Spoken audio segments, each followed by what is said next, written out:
काय बा तुला पगाराची गरज नाही. नाही नाही, पगार तर घेणार मी. पगार तर घे, पगार घेतलेला पर्याय नाही आहे. भारत को बचाना तर राष्ट्रीयचा विचार मान. नाही पण आम्हाला वाटते बाबा तू पगार घेशील नाही आणि एक रुपये पगारावर काम करशील. नाही नाही नाही, पगार तर फुल घेईन मी. फुल पगार गव्हर्नमेंटच्या पुढे फॅसिलिटी घेईन मी. सिक्युरिटी तुला चालणार नाही का? दोन पोलिस दिले. नाही नाही नाही, जेवढी मोदी साहेबाला सुरक्षा नाही आहे त्याच्या मी 10 पट सुरक्षा घेईन मी. पुरे कमांडो ए टू झॅड आजूबाजूनं हलका नाही जावा का. त्याला माहीत आहे, सगळ्याला माहीत आहे.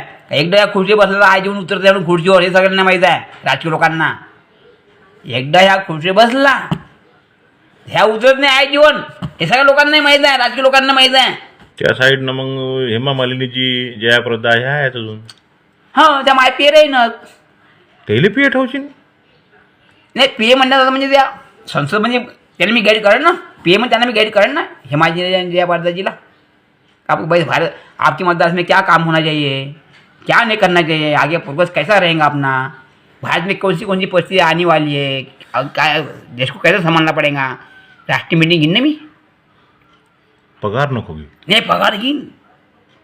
नाही पगार तर घेईनच भाऊ.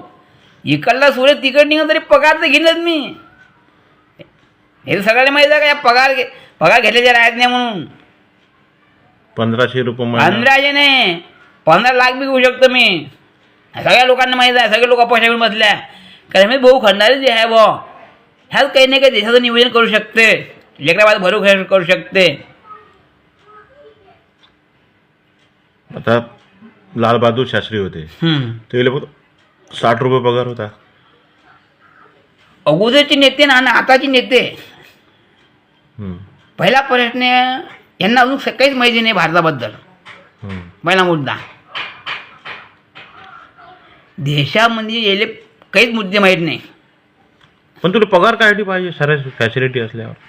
पगारच घेत नाही पडत पाहिजे. पगार कोणी घेणार? मग याची सुरक्षाही करू, याला योजनाही बनवून देऊ आणि पगार बी नाही घेऊ. मग माझी सोन्यासारखी हिऱ्यासारखी बुद्धी आहे, हे काय माती मोड करू काय मी?